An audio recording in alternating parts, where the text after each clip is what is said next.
collègues maires du Cameroun, permettez-moi ce jour de vous envoyer ce message de cœur. Vous savez, vous avez été élus par des populations en général pauvres, parce que la pauvreté est l'une des choses les mieux partagées dans notre pays en ce moment. Très chers collègues, maires du Cameroun tout entier, permettez-moi de vous envoyer ce message. Vous avez une mission qui est celle d'améliorer les conditions de vie de vos populations. Où que vous soyez, vous avez accepté de remplir ces missions. Je prends cette opportunité aujourd'hui pour vous prier de ne pas vendre l'épaisseur de mer que nous avons. Vous êtes des élus. Vous méritez d'être respectés. Vous méritez de prendre en main les compétences qui vous sont transférées. Vous savez tous que je ne suis pas du même bord politique que le président Paul Biya. Mais parce que, pour une fois, j'ai été convaincu par son appel à la décentralisation. Et donc, après avoir lu entre les lignes la valeur de la décentralisation, je me suis senti convaincu. Et pour cela, j'ai demandé à mes camarades et au bureau national de mon parti d'accepter qu'on aille aux élections du 9 février dernier. Nous l'avons fait. Nous en sommes sortis vainqueurs. Vous aussi. Seulement, sachez que le compteur a commencé à tourner depuis le 9 février 2020. Vous avez l'obligation de respecter vos engagements vis-à-vis de vos populations. Qu'elles soient de Ngelmendouka, qu'elles soient de Mulundu, qu'elles soient des Eka, qu'elles soient de Bipindi, qu'elles soient de Puma, qu'elles soient de Njombe Penja, nous avons l'obligation de sortir nos populations de la pauvreté. C'est quoi une fonction de maire en réalité, si elle ne vise pas de promouvoir le mieux vivre de nos populations? Oui, on aura passé certainement 5 ans à rouler dans des voitures, à se pavaner et à porter des macarons qui nous distinguent des autres, en nous présentant comme des élus. Mais que vaut un élu si son peuple souffre? Chers collègues maires, vous avez les destinées des millions de Camerounais entre vos mains. C'est à vous que revient le devoir de leur apporter de l'eau, de leur apporter le mieux vivre. Faites-le. Mais en le faisant, sachez que la loi doit encadrer chacune de vos actions. Et parlant de la loi vous donne des pouvoirs incommensurables. Chers collègues maires, la loi vous a transféré l'éducation de base, la loi vous a transféré la jeunesse, le sport, la loi vous a transféré l'économie, la loi vous a transféré l'environnement, la santé, l'alphabétisation. Bref, la loi vous a transféré beaucoup de compétences. Sauf que cette loi, une fois de plus, je le dis, a le mérite d'être claire et limpide. pour ne pas être à mesure de la comprendre, il faut n'avoir jamais lu même un simple livre. Nous avons l'une des lois les mieux structurées de ce continent. Chers collègues, j'ai eu l'occasion de les parcourir. Celle du Bénin, celle du Togo, celle du Mali, celle de Côte d'Ivoire, celle d'Afrique du Sud. Je peux vous dire que nous avons toutes les raisons d'être fiers du Code général de la décentralisation. Mais seulement, chers collègues, les fonctionnaires qui veulent faire échec à la décentralisation. Permettez-moi de vous dire que la décentralisation telle que je l'ai lue est une chance pour notre pays. C'est une manne que M. Paul Biya nous a offerte. C'est vrai qu'avant donc que la loi sur la décentralisation ne soit admise, il y avait deux thèses. La thèse du fédéralisme et la thèse de la décentralisation. Mais en réalité, lorsque vous parcourez la loi sur la décentralisation, c'est-à-dire le Code général sur la décentralisation, vous vous rendrez compte que c'est une véritable avancée. À condition donc qu'elle soit appliquée par vous, à condition que vous vous libériez des pesanteurs d'une tutelle qui elle-même est déjà suffisamment allégée dans la loi. Voici ce que vous devez savoir, chers collègues maires. Vous avez des richesses chez vous, qu'elles soient du sable, de la pouzzlane, du gravier ou des gravats divers, vous avez le pouvoir de gérer vos richesses naturelles. Comment peut-il en être autrement? Si vous avez donc les compétences qui vous ont été transférées, et qu'on vous dise qu'il faut attendre les textes d'application, mais en réalité, qu'est-ce que c'est les textes d'application? C'est juste les modalités d'utilisation de ces pouvoirs. Ça n'empêche pas que vous ayez ces pouvoirs. Ça n'empêche pas que vous ayez ces compétences. Les compétences vous ont déjà été transférées. Les textes d'application ne sont que des modalités. C'est-à-dire, je prends un exemple banal. S'il s'agit de la pouzzlane, il faut simplement que le texte d'application vienne vous dire que si vous encaissez 100 francs, 25 francs vont dans les caisses de l'État, ou 10 francs, 30 francs vont vers les communautés villageoises.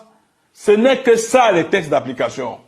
Les textes d'application ne viennent pas changer la loi elle-même, qui vous a déjà transféré ses compétences. Mes chers collègues, vous savez qu'en plus de tout ceci, le Mindevel nous saisit régulièrement de ce que nous avons à faire, notamment ériger des clôtures autour de l'enseignement des écoles primaires qui nous ont également été transférées. Mais en réalité, comment peut-on nous demander d'ériger les clôtures autour des écoles primaires alors même que les décrets d'application ne sont pas encore signés?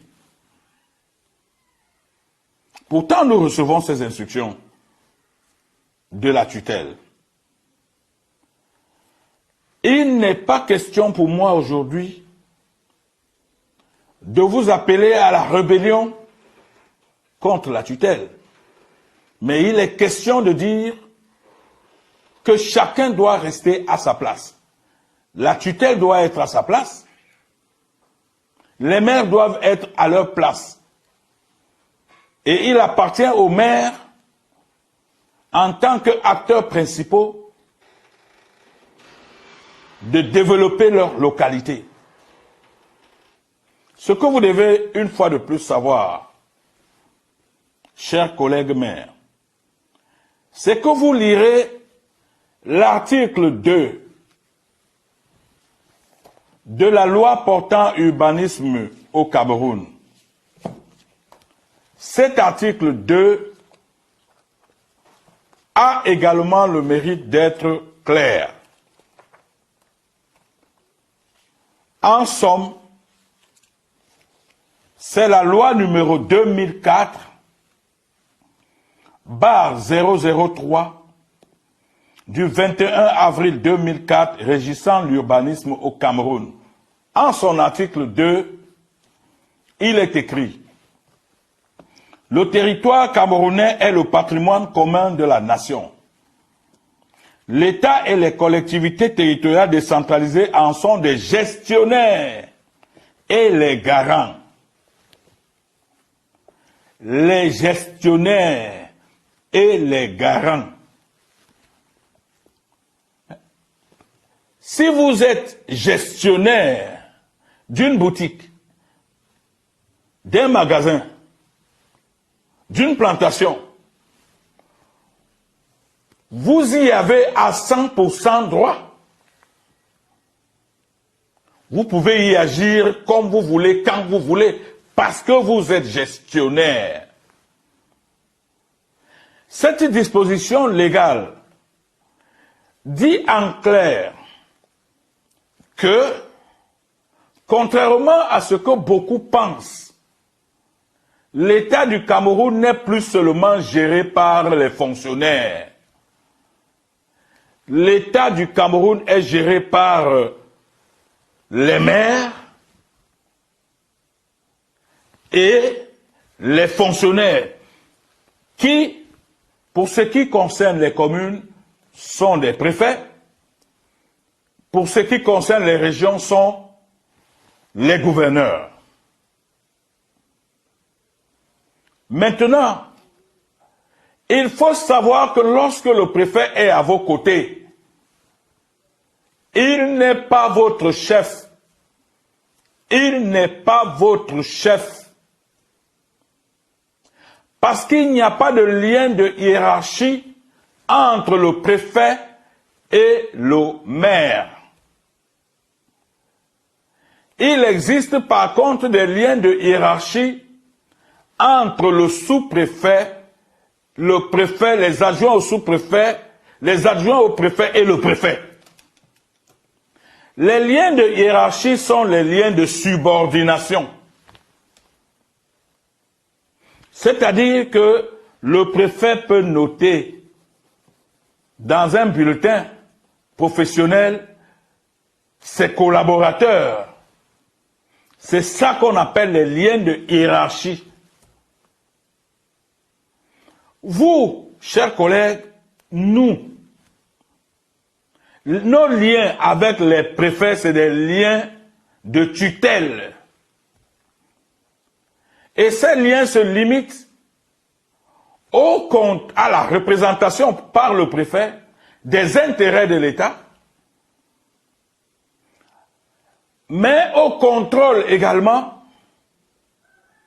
par le préfet de la légalité des actes des maires que nous sommes.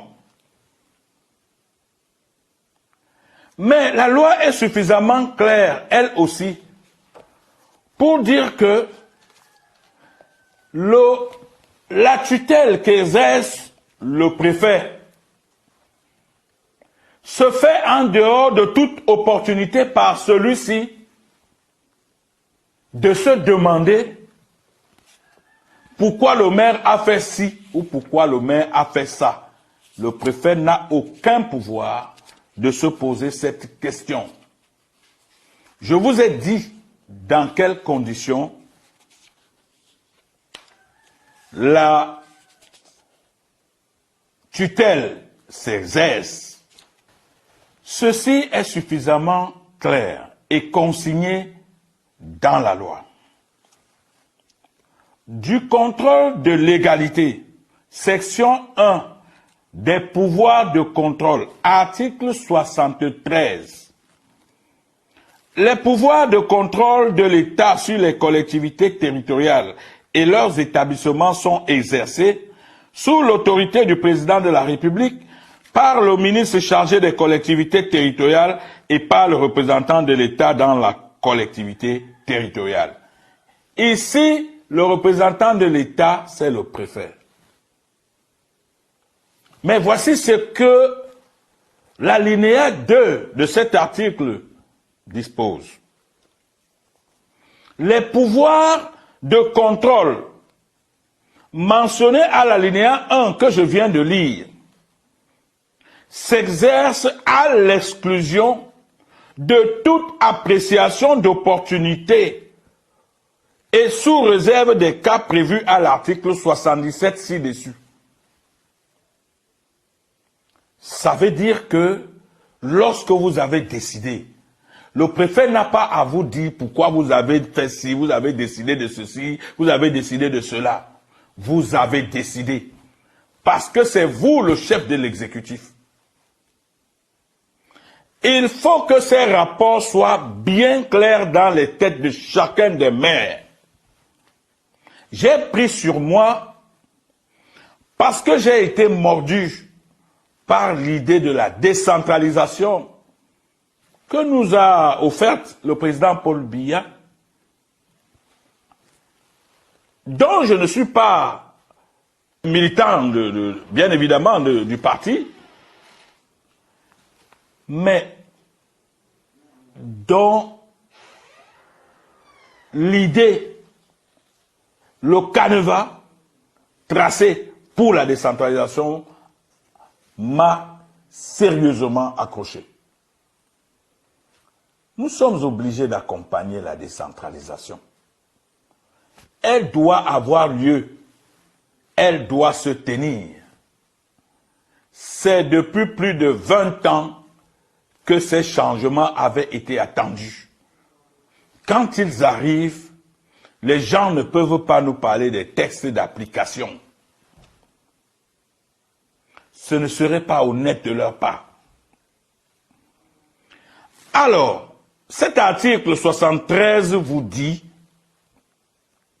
à son alinéa 2, que les pouvoirs de contrôle que le préfet exerce se font à l'exclusion de toute appréciation d'opportunité par celui-ci. Il n'a pas à vous dire pourquoi vous faites ci, pourquoi vous faites ça.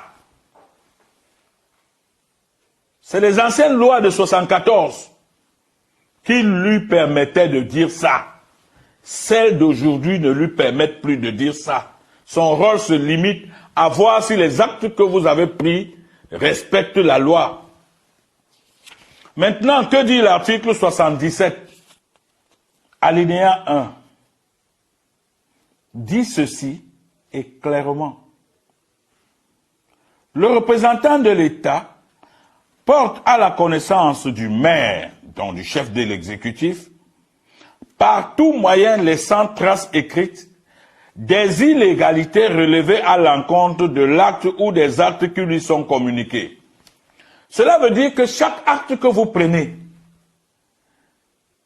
s'il s'avère que l'un d'eux est entaché d'illégalité, ça n'appelle pas le préfet à vous donner des coups de poing ou à envoyer la gendarmerie ou à vous donner des ordres.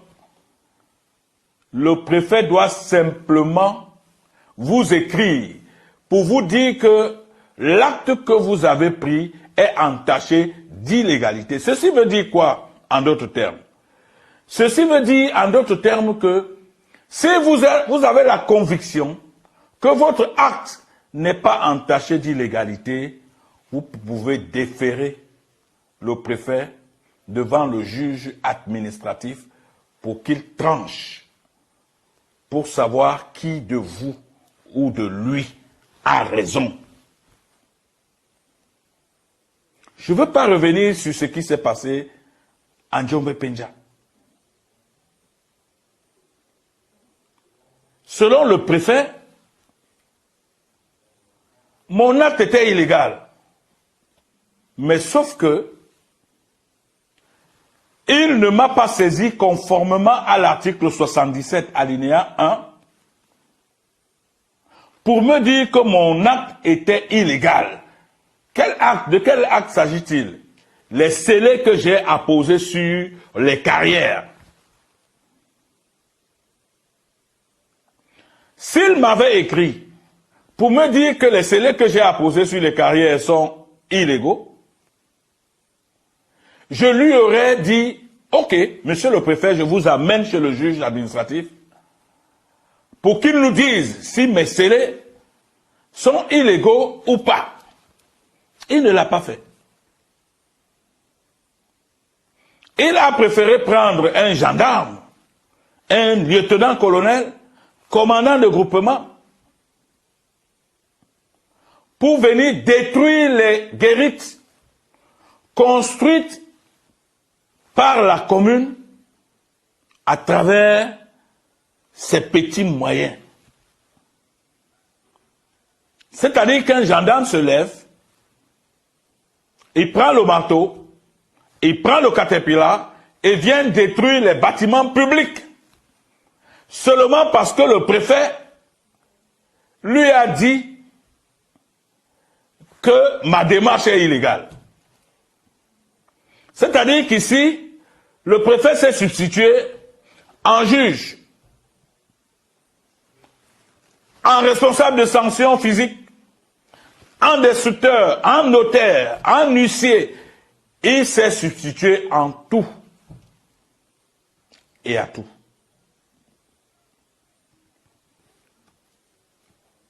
J'ai donc été dans la triste obligation de porter l'affaire devant les juges. D'abord le juge pénal,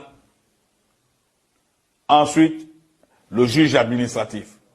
Pour qu'on sache qui du préfet ou de moi a raison dans cette affaire.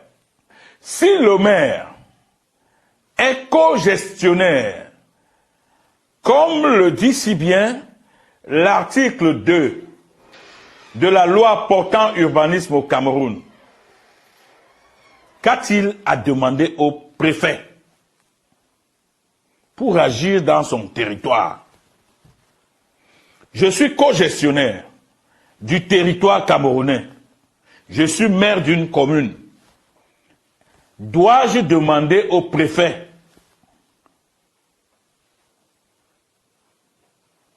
l'autorisation d'ériger les barrières ou les guérites dans ma commune? Pensez-vous que ça a un sens?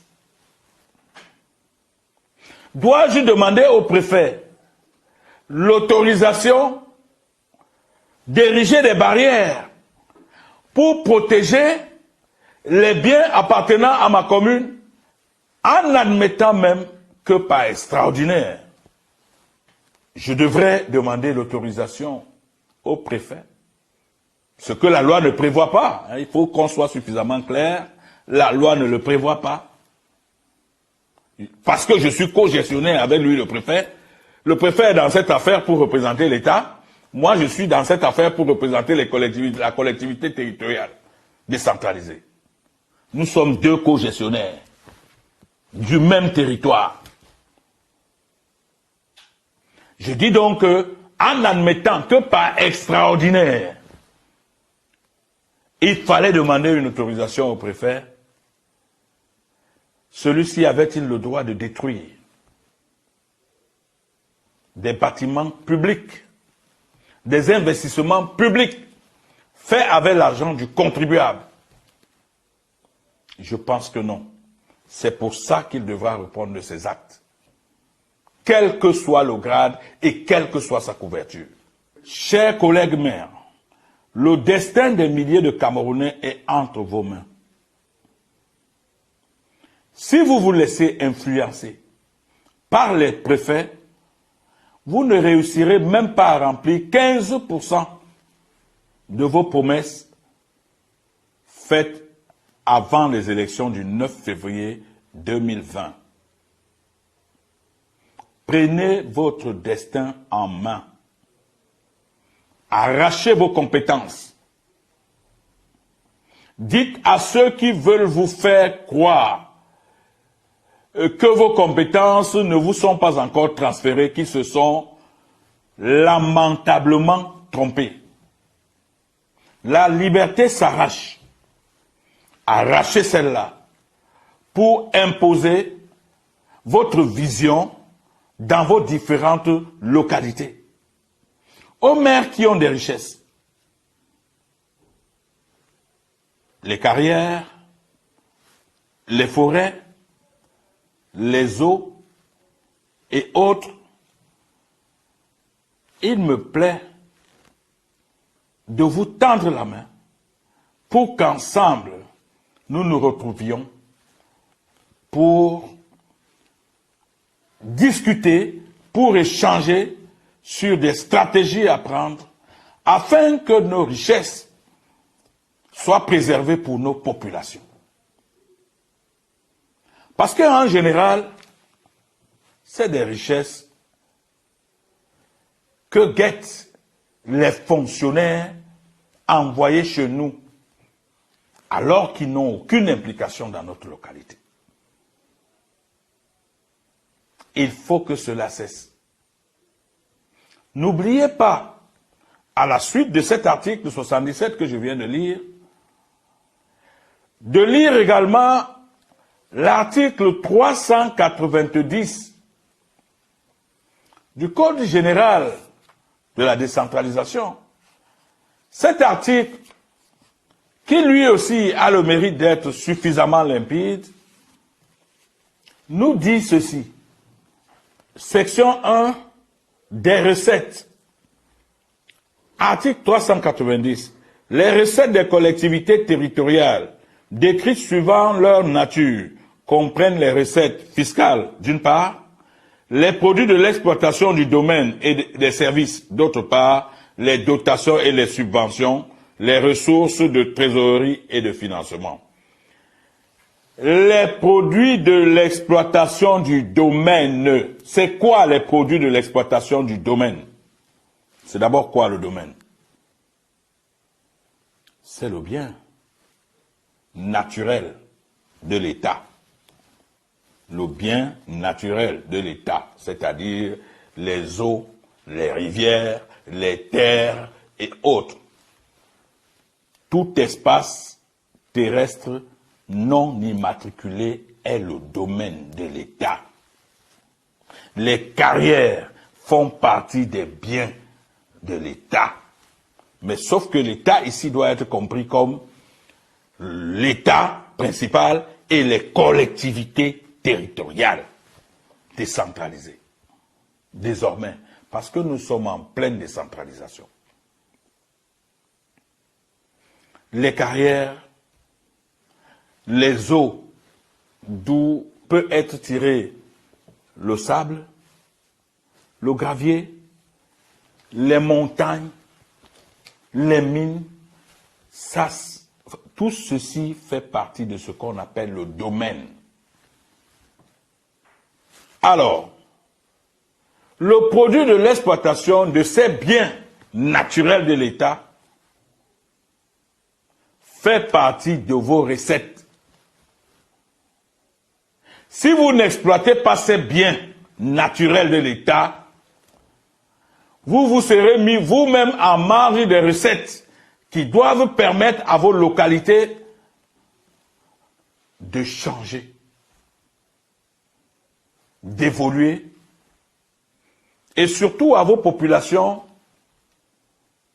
de mieux vivre. Personne, mais alors personne, quand on se réfère à cette loi, ne peut vous demander de ne pas exploiter le domaine. Parce que vous êtes co-gestionnaire du territoire camerounais. C'est le moment où le préfet disait, c'est moi qui décide. C'est terminé. C'est fini. Exploitez les produits du domaine qui existent dans votre commune pour améliorer les conditions de vie de vos populations. Je comprends que certains maires peuvent être du RDPC et que pour des raisons de discipline de leur parti, qu'ils ne se sentent pas courageux de s'affirmer. Mais le peuple qui vous a confié le mandat vous regarde. Si vous avez été élu maire, pour vous satisfaire et satisfaire votre petite famille, vous quitterez trop vite ce chemin et votre nom sera trop vite oublié. Vous avez été élu quelquefois par vos propres moyens. Vous avez été élu quelquefois par l'aide des amis. Je n'ai pas un seul instant l'impression que vous avez été élu par l'aide d'un préfet. Passez-vous des injonctions des préfets. Prenez des actes encadrés par la loi. Tant que vous serez dans la loi, vous pouvez dire au préfet, reste chez toi. Le préfet n'a pas d'ordre à vous donner. Je vous ai dit ici qu'il n'est pas votre hiérarchie.